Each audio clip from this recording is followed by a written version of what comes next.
People with COVID-19 may feel sick in lots of different ways. If you don't feel well, it's important to tell your parent or a grown-up. You should not come to school. If you're already at school and you start to feel sick, tell your teacher or the school nurse right away. It's okay to say you're not feeling well, and it's important to tell someone so we all can stay safe. If your grown-up has more questions about COVID-19, visit health.mn.gov.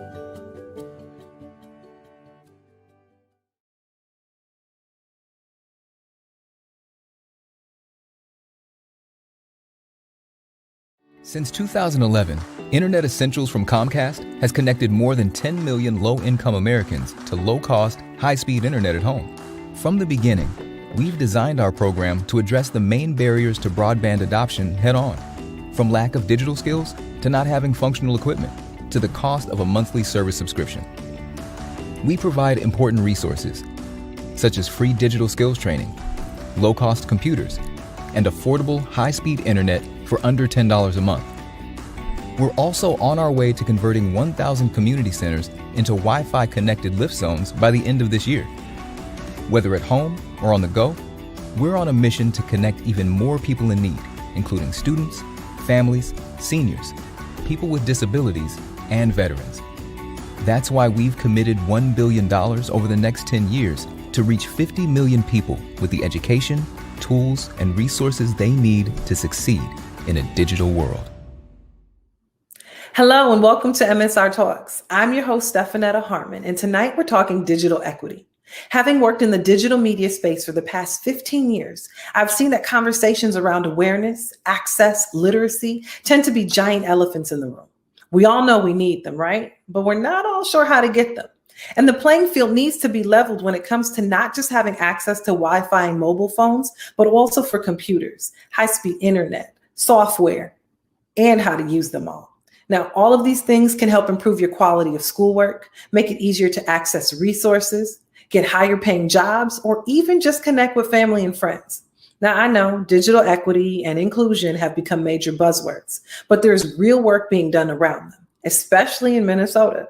So I'm excited to explore this conversation with Suzanne Burks. She's Executive Director of Phyllis Wheatley, and Eric Nesheim, Executive Director of Literacy Minnesota. And they have both made digital equity a focus of their work and their organizations, whether through education and training or advocacy and community building. So I just want to say welcome. Well, welcome, Suzanne and Eric. Thank you so much for joining this conversation today on digital equity.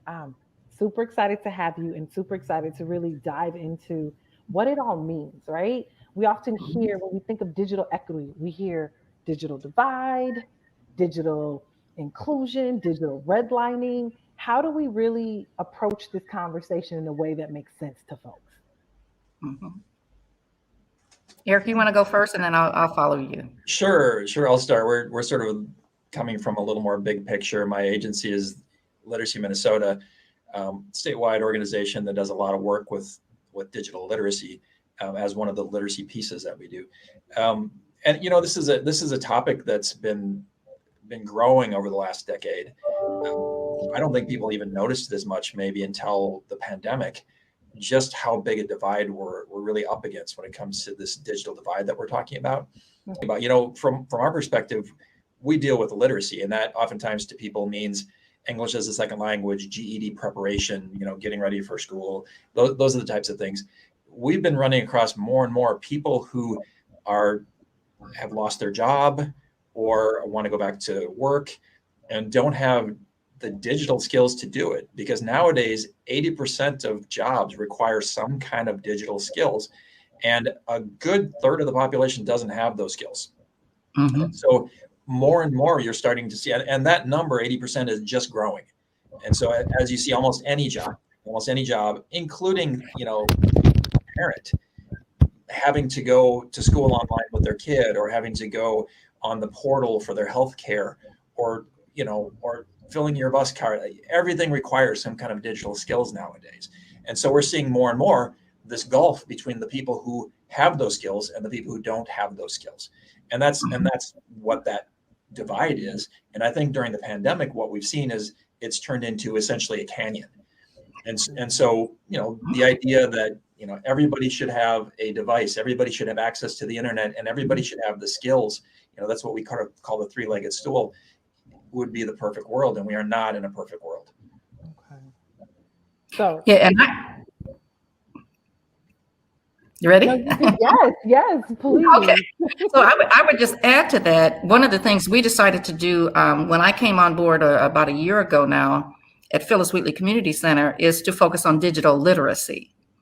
And that starts with even our preschool, our toddlers and everybody at Mary T. Welcome, but all the way up to adults. And so, we really are now intentional about it. But, to Eric's point, one of the things that we've certainly found with COVID is that, some parents didn't even have cable or internet. Their kids didn't have Chromebooks or computers. There was no computer at home. And so a lot of the online education that was going on, they weren't able to really take advantage of that. And so we also are a NAS partner, Northside Achievement Zone. And so they were able to provide a lot of our families with some of the Chromebooks. And so we've really tried to work hard to try to help those families figure out how they're going to continue to educate their children, but also the parents themselves, because as Eric mentioned, a lot of them lost their jobs and they didn't have those kind of skills that they could get online or, apply for some of the jobs that weren't frontline workers, right? The essential workers. A lot of them were, at least in our community, they were essential workers. And so we've had to really kind of rethink how we're supporting those families.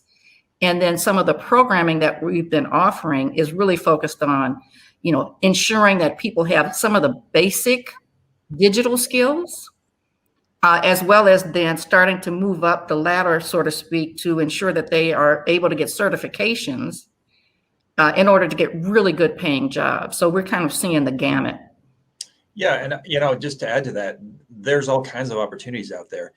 If you have these skills, they're calling this the jobs gap, the opportunities gap, right? So there's jobs open and there's people without jobs, but the issue is that the skills are not there to take those jobs and to get those jobs. And so there's a growing number of organizations working on what Suzanne is working on, trying to get people prepared for this new world. Not enough resources to do it. I'm a big critic of what we've been doing here in Minnesota, honestly. We've found that Minnesota, we often fancy ourselves cutting edge on all these different things, education, right? Well, with digital literacy, we're in the bottom, 20% in terms of how our state is handling this, right? And so, we're behind Hawaii and Alaska and Louisiana on how we're handling our digital literacy situation here. Right. And partly I think that is because, you guys are from here. This is, we have, the good thing about Minnesota is that we have local control. And the bad thing about Minnesota is that we have local control. And so nobody is taking charge of this overall and having, that statewide conversation about how do we handle this growing challenge of digital equity, digital divide. And, there's isolated places that are doing great work, but as a state, we have some work to do. And that's going to require all of us to be part of this conversation, which is why I'm glad that we're having this conversation. So people sort of hear that this is actually a concern. You know what, you just brought up something so important that, I just go back to, even when Obama was in office and now with Biden, one of the things that Obama did was he appointed a chief technology officer. And so, I'm just wondering, is there not one for the state of Minnesota? Because that would make perfect sense, right? Is to have, someone that's like a chief technology officer that would, part of their responsibility would be to focus on digital literacy. Right. Because of such of the importance of it, right? Yeah. I mean, a lot of times that sort of thing runs through the Department of Economic Development here in Minnesota. That's what, the governor's relying upon that group. And honestly, the good thing is that there should be literally tons of money coming now because of the ARPA, the federal funding that's coming down through the state, tons of money coming down. And I think the biggest question is going to be, how is that money going to be spent? And I don't doubt that it'll be spent in good ways on housing and different things like that. But this is important, and I have my concerns that we haven't jumped on this as a state, and we haven't been planning around this. And so I'm thinking that the solution might be just buy a bunch of computers and start passing them out, and that's really not a solution. There's many bigger issues than just passing out computers to people who don't know how to use them or who don't have access, right?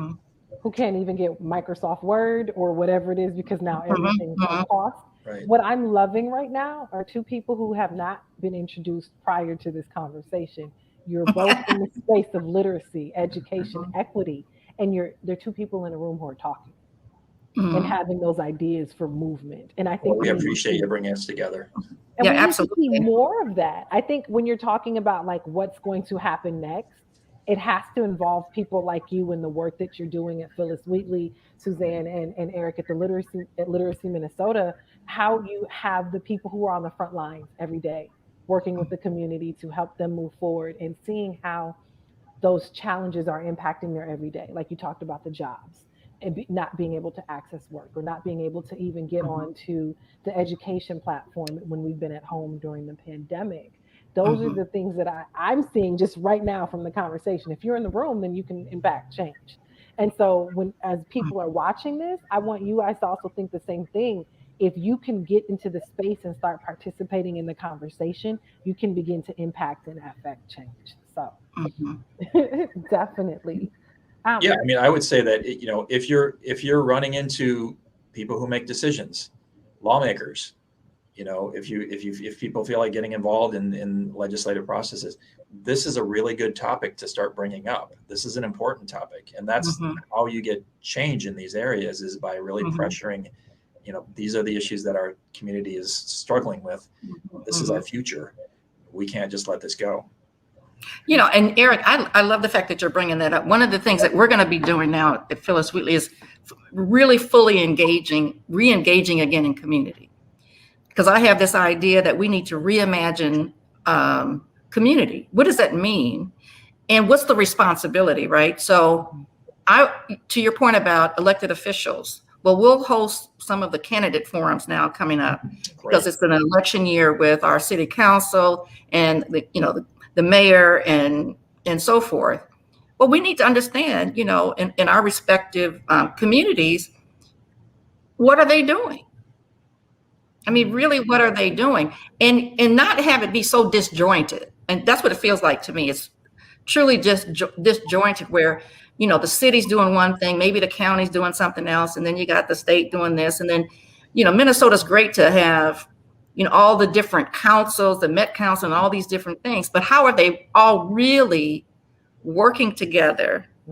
And then, strategizing together, and then following the funding together, so it makes sense that you have a bigger impact versus one-off grants here, one-off investment there, where it really is, significant investment to make a major impact, both short-term and longer term.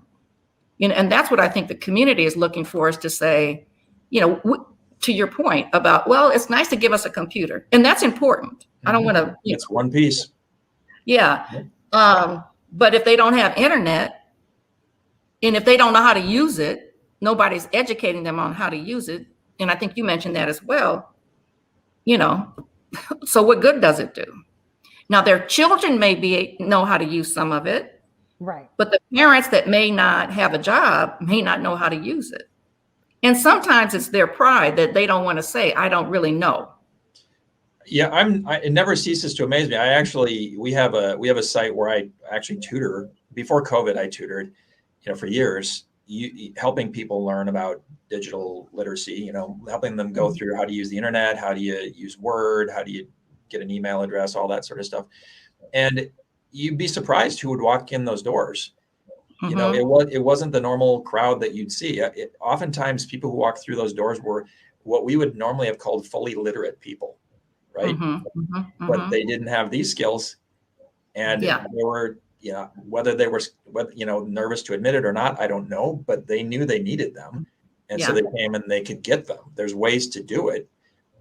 I don't think there's enough resources, but there's ways ways to do it, and people are asking for it. But I think the point is it's a different looking population than I think you'd expect. And it's not aged out. You have millennials. No. Millennials, 25-year-olds who can't figure, wait, what? But didn't you have this in school? So there's that part of the conversation too. And I want to, because you're talking about that, how it looks different, right? We talk so much about how is this idea of access to mobile phones, right? Because these phones are mini computers. It's what 95, anywhere from 79 to 93% are what we're hearing for access, right? From even like low income populations, but they're not computers. So someone who is very astute or adept at working on a Galaxy and iPhone, if you put a Chromebook or a MacBook in front of them, they wouldn't know what to do. They wouldn't know it. Yeah. That's a different story. It's a different, So how do we broach that part of the conversation? Because in their minds, well, I have a computer, I check my email on my phone. I can go to Google Docs or Microsoft, like what the office pieces and get everything together. How do you then have the conversation that even instills the importance of the computer at this point? Because everything is being pitched as you don't need a computer. I think go ahead. I'm sorry. Go ahead, Eric. Go ahead. I was going to say, I think people are finding it out the hard way. They're finding out when they're looking for jobs, and they're finding out when they're running up against, trying to figure out their healthcare stuff. All of a sudden you realize that you need this screen in front of you to do this work, and everything's kind of built around. I would say that a lot of more things are being built around mobile now, which is probably okay, but in most jobs, people are still using full screens, and that's what's expected. So I think people are finding out the difficult way that's what's needed. We need to do, what Suzanne and Phyllis Wheatley is doing, is get to people when they're young and keep at it and keep working on them and make sure that they have access to these technologies through adult basic education programs, through, middle school programs, through whatever programs we can get to people to make sure that they have those skills before it's too late, honestly. Yeah, I totally agree. And the one thing that we've also learned is that you got to do it's a two-prong approach, right? So you got to get with the kids early, but you got to bring their parents along at the same time almost. And so that's kind of what we've been trying to do, is bring their parents along, and sometimes kicking and screaming, but we want to bring them along to say, we can provide this support to you. So either you can get a better job if you even have one, or if you don't have one, you can earn, get these skills and certifications that will help you get a really good job. And then one of the programs that we instituted most recently, and it seems like it's a simple thing, right? And it's now young adults, well, I say adults, but kids between the ages of 14 and 19. And we call it Wheatley. It's an esports club. And we turned one of our conference rooms into a gaming room. And the reason why we did that, and we have a full curriculum around it. I had a client when I did a lot of work in diversity and inclusion, Northrop Grumman, and it's a major defense contractor. This contractor was in Torrance, California. And we went in there to have our initial tour and discussion with them. They took us into a simulated war room. I'll never forget this as long as I live. Whoa. And what were they doing? They were playing like a video game. All right. And I asked them, I said, what's the qualifications? And they told me it was like minimal qualifications. I said, well, what's the base salary? $65,000. Now, this was about 10 years ago. So when I was, applying for this and going through the interviewing process, I said, well, we got to focus on, digital literacy. I kind of said, we got to put our stake there. But what within that makes sense. And part of that is because they're already playing the video games. But what they don't understand is, what are they learning while they're playing? What are they learning? Strategy, logistics, right? Teamwork, or, taking risks, maybe moderately or not. So they're learning a lot of things that they don't even understand that they're learning, that could even get them to the point of working at a Northrop Grumman. Because that's when I saw that, I was just amazed. I said, this is like a big video game. Now, you could put aside your feelings about, working for a defense contractor and, participating in those activities. But the bottom line is those are options for them. The other part of why we wanted to do this is that right now they can compete for in tournaments and make money for themselves and their families. Mm. And if they do well, they can then earn scholarships to go to college. Mm-hmm. And we're developing relationships now through a partner where there are about 7 or 8 HBCUs that are now offering, esports gaming degrees and offering teams like they would football or basketball. And we plan to connect with the Timberwolves because they have an gaming team. So you see how kind of the pieces fit together. But if the young people and their parents don't understand how they do that, how they fit together, they would have just assumed, okay, my kid's playing video games and I don't want him to play or her to play anymore. Right. But if we can explain to them the reason why it might make sense is because there really are opportunities. And by the way, they can create their own video games and sell it.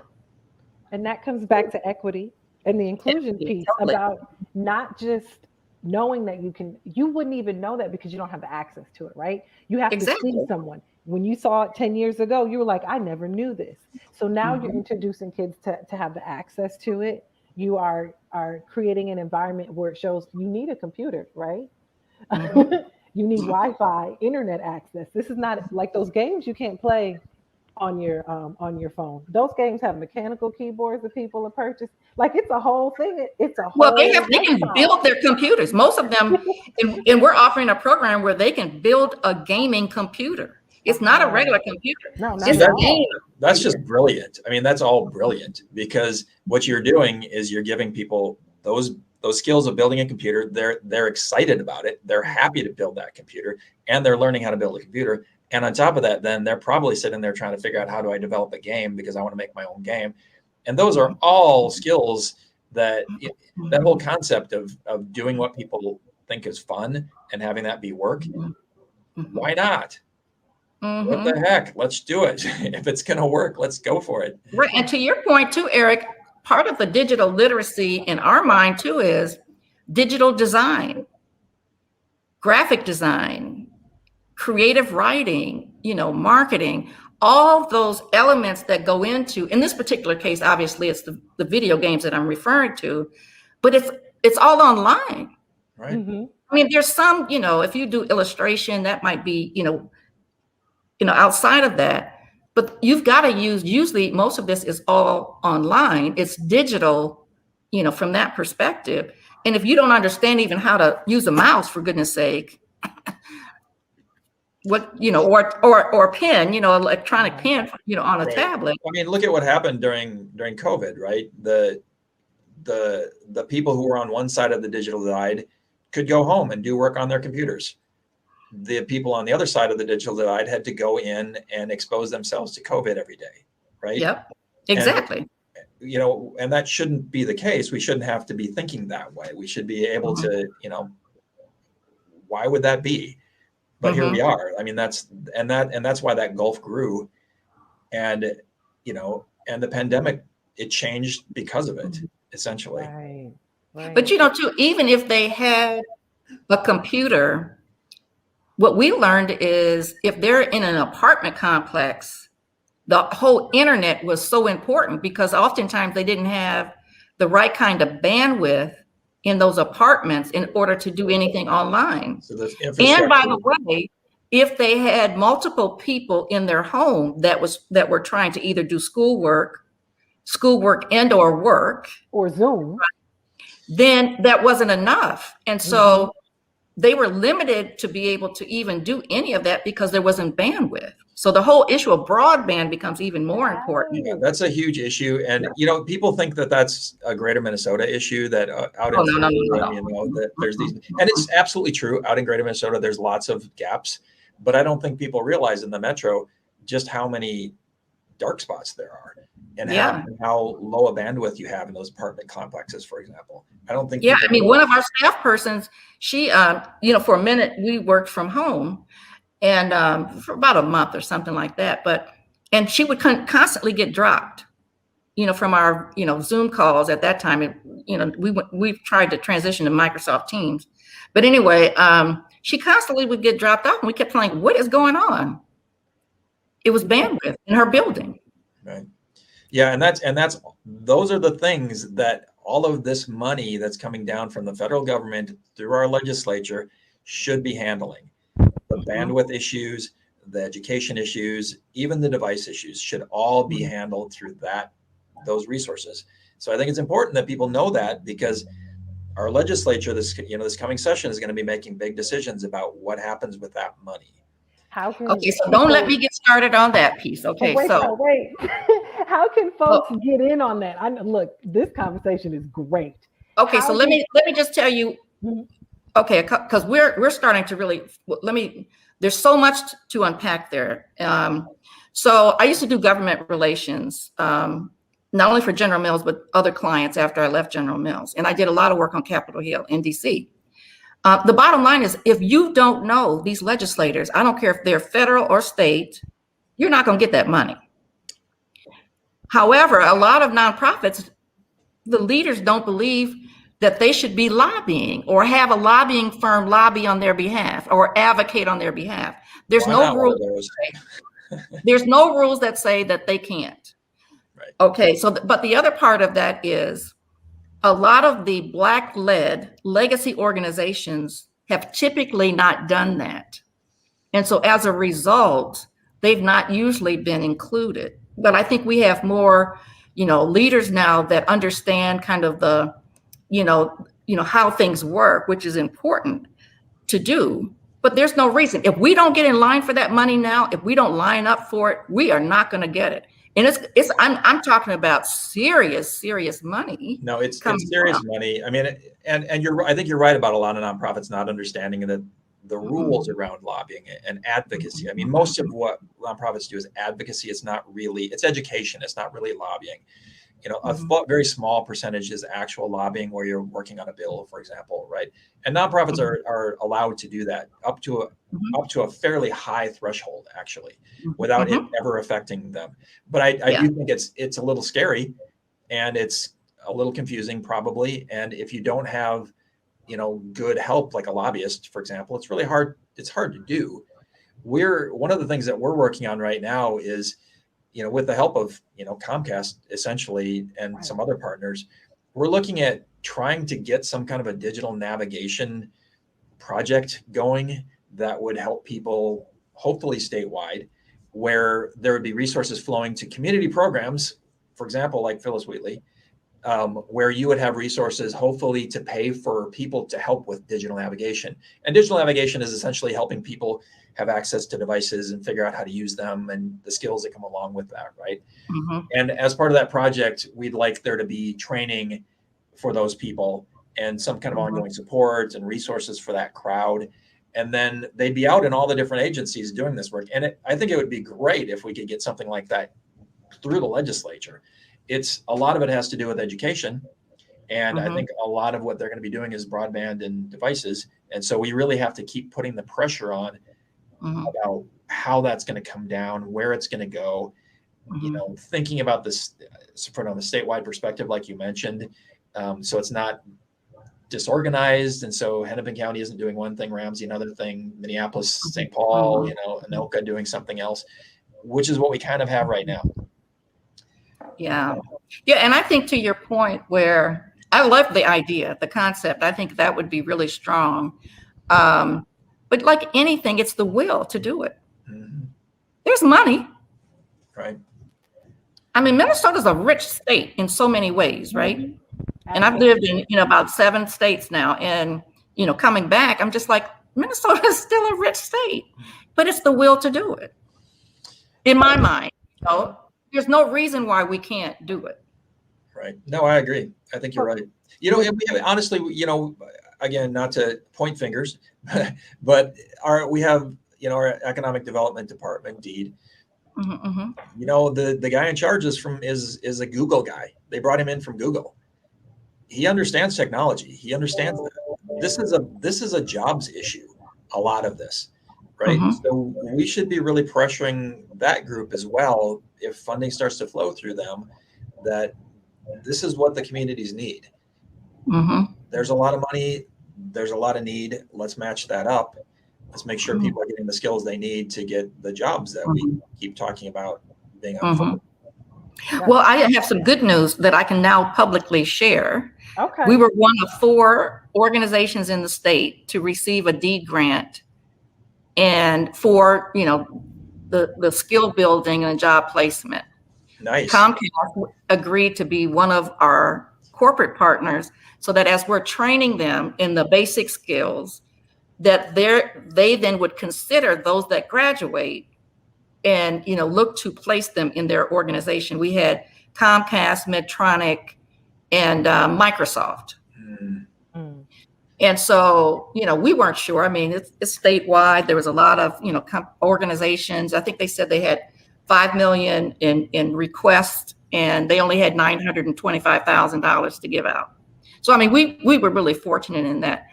But we leveraged Microsoft's initial investment in us around their community skills program, which is basic skills, computer skills training, all the way up to their major certifications.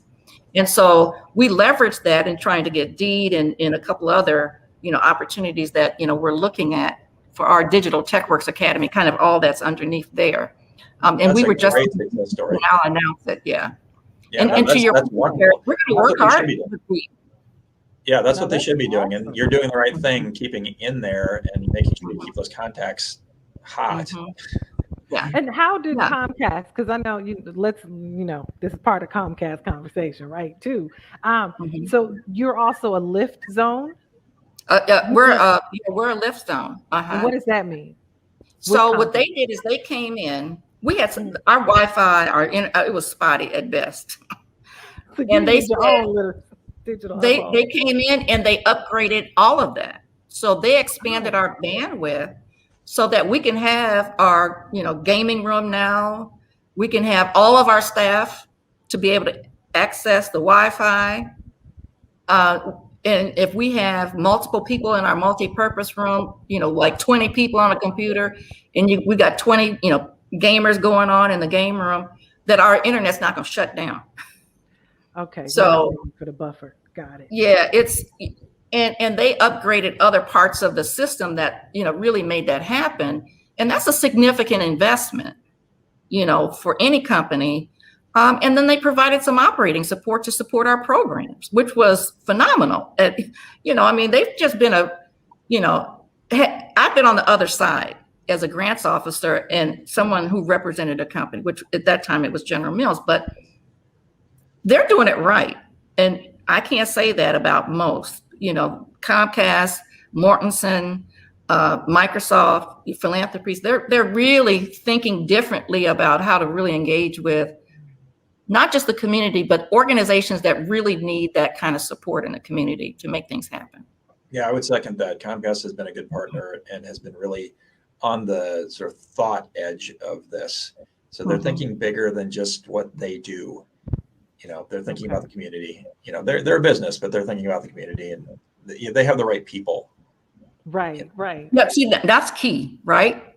Right. The right people make such a big difference because it's people that understand how to connect with people in communities. That's the bottom line, And it's the people on the ground doing the work, like you too. We wouldn't be able to get to that next part of the conversation without having you two in the room to sit like, okay, well, this is how this is impacting me. This is how it's working over here. And let's put our best practices together, right? The other piece of that, so we got the partners, we're talking government, and the tech in me loves all of this because, I'm a digital media director. So that's my day job. I play on computers. That's all I do is on computers. Literally, it's on a computer. I got you. But we're talking, if we're looking at parents, right? We're looking at educators who on the other side, who may or may not know how to get into these rooms in these conversations, but they have this need. They see what the kids need, right? How can they get into this conversation? Where do they go? How do they begin to impact or affect change where they are? I mean, I think that's still a good question. And I wouldn't say that I have a great answer. I mean, I know, from the perspective of adult education, we have a hotline that people can use to get access to programming. you wonder, there's so many people out there, again, somewhere between a quarter and a third of the population who are lacking in the skills around this. So there's a lot of people, and you wonder where they are, right? Where are they trying? Are they trying to access these programs? I think they are, but I don't think there's very many programs. I can tell you from our perspective, we do some direct service on the ground with adults, many who have children, right? Generally speaking, English is a second language population. When COVID hit, we had to go immediately to virtual. And this is a population that's fairly low income, newer immigrants, refugees, don't speak the language very well yet, did not have computers, did not have internet. It was very, very, very difficult to get that going. We spent a year getting people computers and getting people all these skills and so on. And there's other groups that, if you're working with a population that's getting ready for college or something, some of those populations just jumped right on their computer and were ready to go.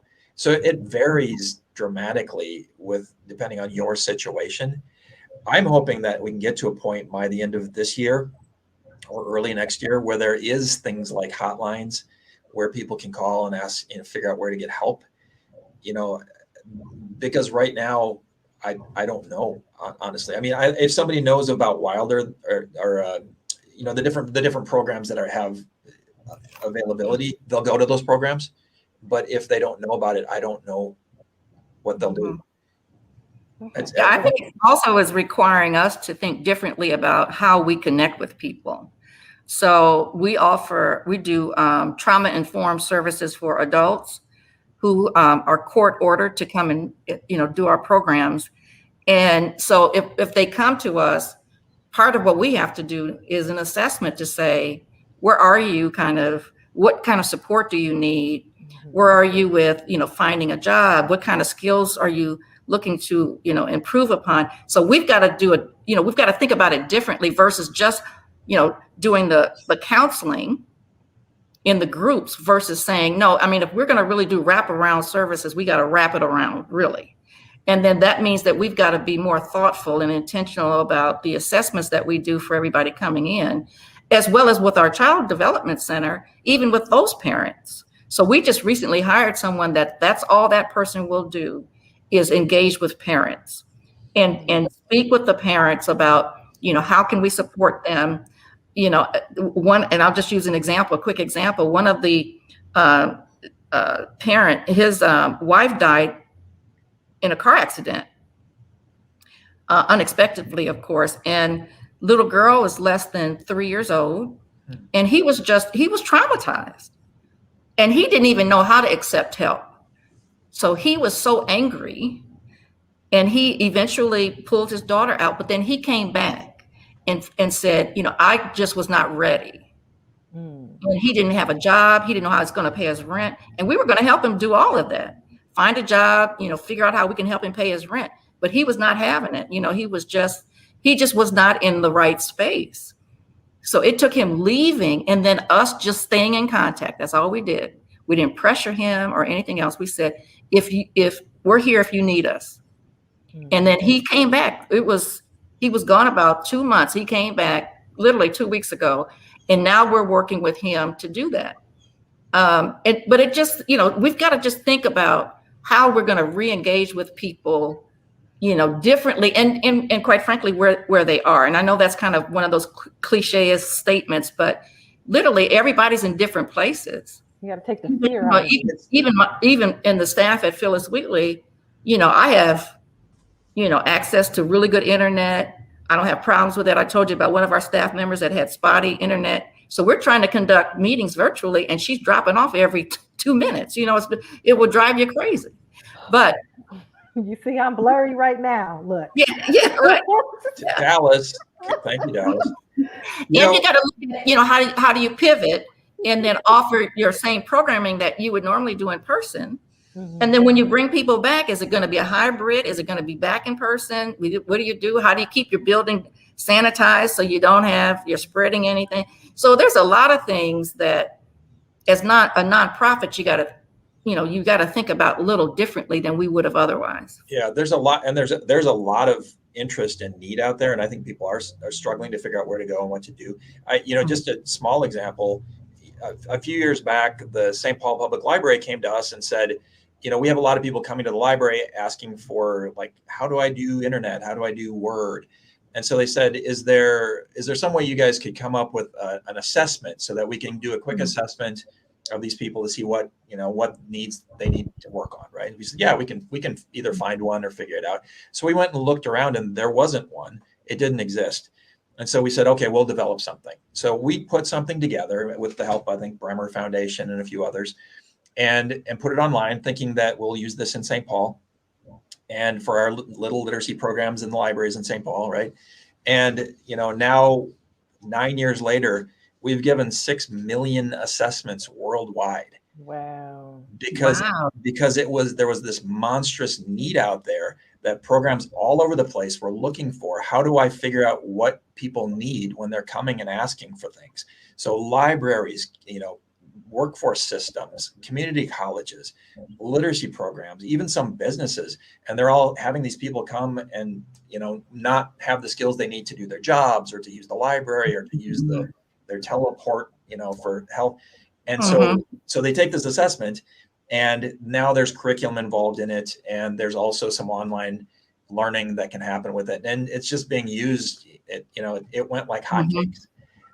So there's clearly something's happening, and there's a lot of good things. I mean, these are programs all over the place that are using it, but a lot of Minnesota programs too. Clear need for these skills, and clearly people are looking for help.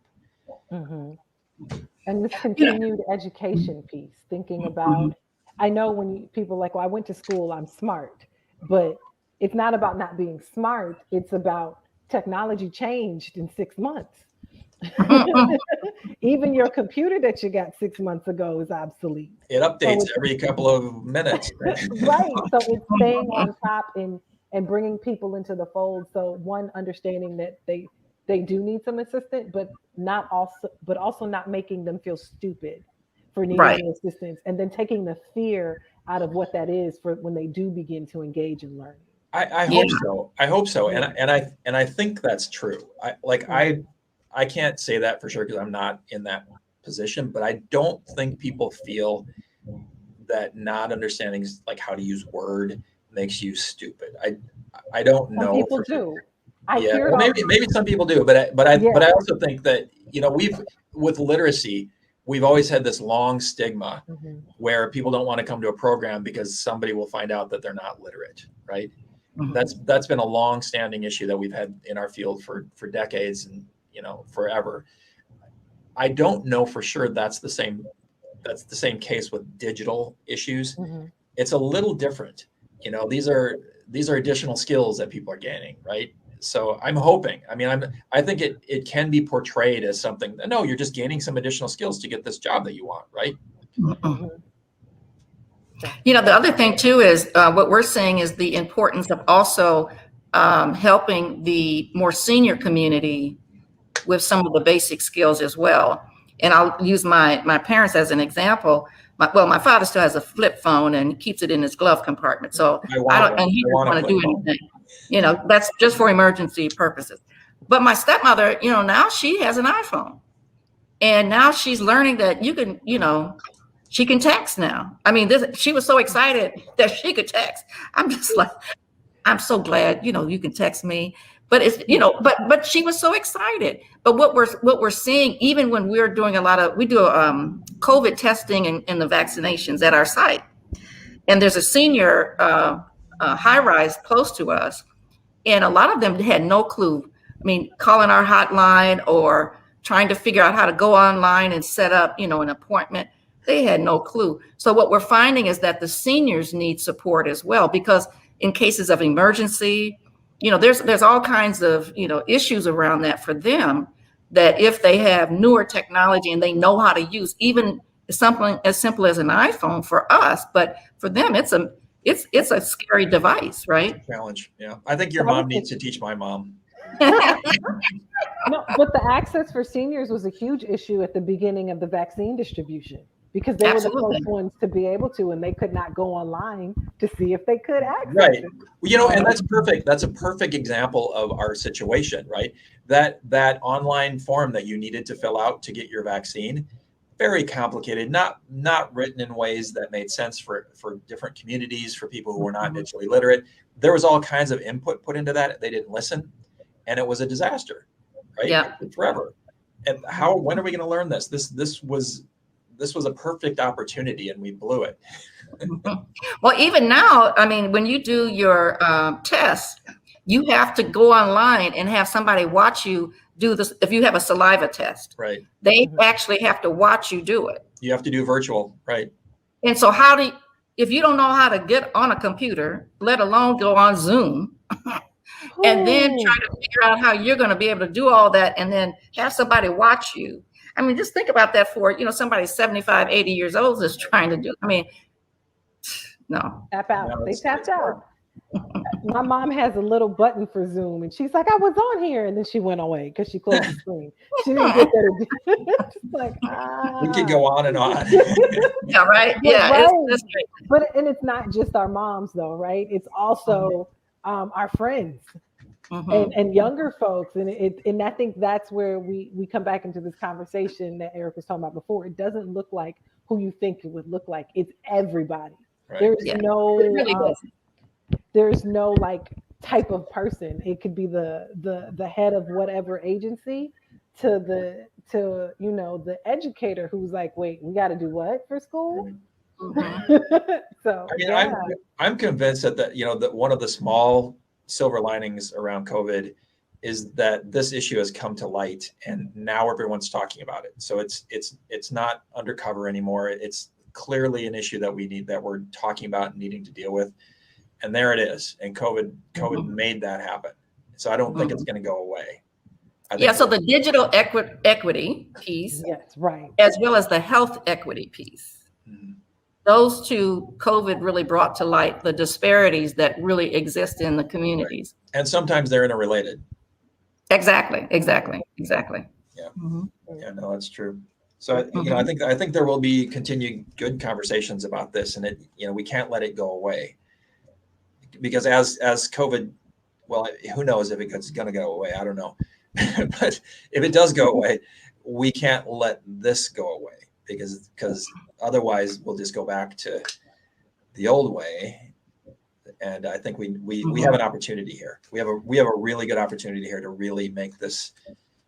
We're having a conversation with Hawaii right now about their digital equity initiative in Hawaii, their workforce system, their state librarian, their ABE system, adult education system, all working together.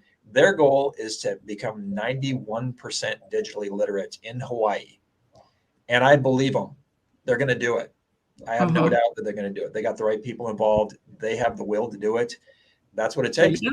Eric, it's the will. It's the will. I'm telling you. You know what, Suzanne? Minnesota, right there. It's the people, Suzanne. It's the people that are doing it. That's what's happening, right? Eric just challenged Minnesota. That's what I just heard. He called Minnesota out, right? I heard it. I heard it loud. Like, look, my internet came back and everything when you said that. Oh my goodness. We're gonna let Hawaii beat us? Right, but that's the conversation right now. And I think it's the urgency that you guys are talking about that needs to pull up. Like the community needs to pull up, the organizations need to pull up and be part of that conversation. And then don't wait until after the laws are passed to complain. Be part of the bill making process. Talk to your local, government officials to be part of the actual, for them to sponsor the bill for you, to see how you can be part of that conversation and to be in their ear and to harass them. Be in their ear. No, definitely. Well, this has been great, you two. I'm excited about this conversation. No, it's been great. Thanks for bringing this together. This has been great. It's been great to meet you guys. And then I hope you two continue conversations after this. We should, Suzanne, because that platform I was talking about might be useful to you guys. I was thinking the same thing. Yeah. my whole thing is I don't need to recreate the wheel or reinvent anything if you've got something that's really working and it makes sense. So, but I'd love to really seriously, talk to you all afterwards about how we could potentially partner and bring a coalition together to really make some of that happen. And Comcast, I think, can, be very pivotal at that around this digital navigator that you mentioned, right? Because that's going to be important. Yeah, they're talking about funding some of that, so that's really helpful. So I would love to be part of a conversation.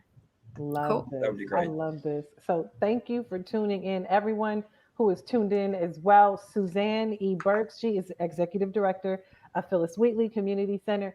Please, we're going to drop their information at the bottom for you to connect with them, as well as Eric. Forgive me, I did not ask how to say your name before. Nesheim.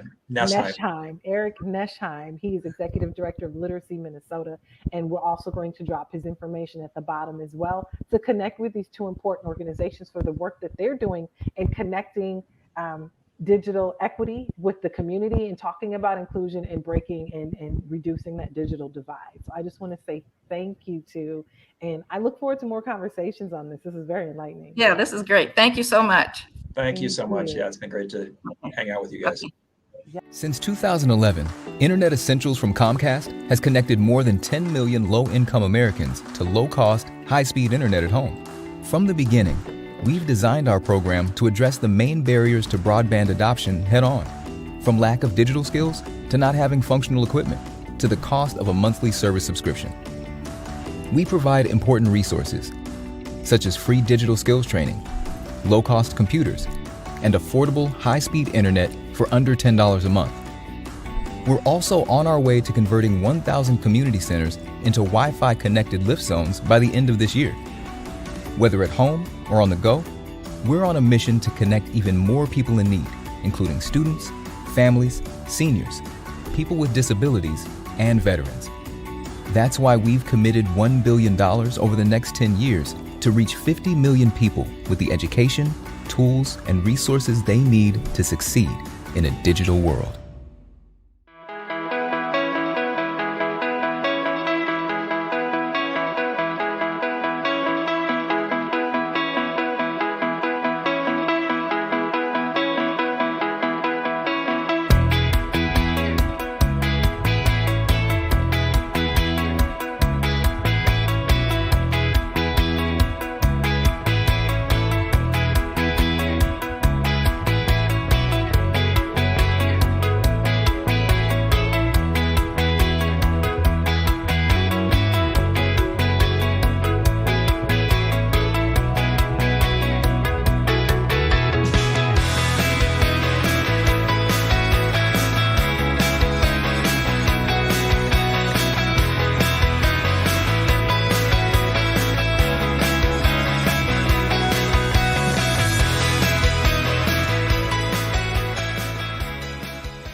People with COVID-19 may feel sick in lots of different ways.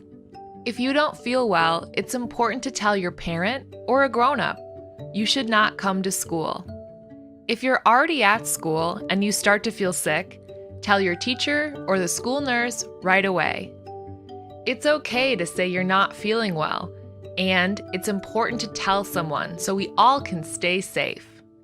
If your grown-up has more questions about COVID-19, visit health.mn.gov.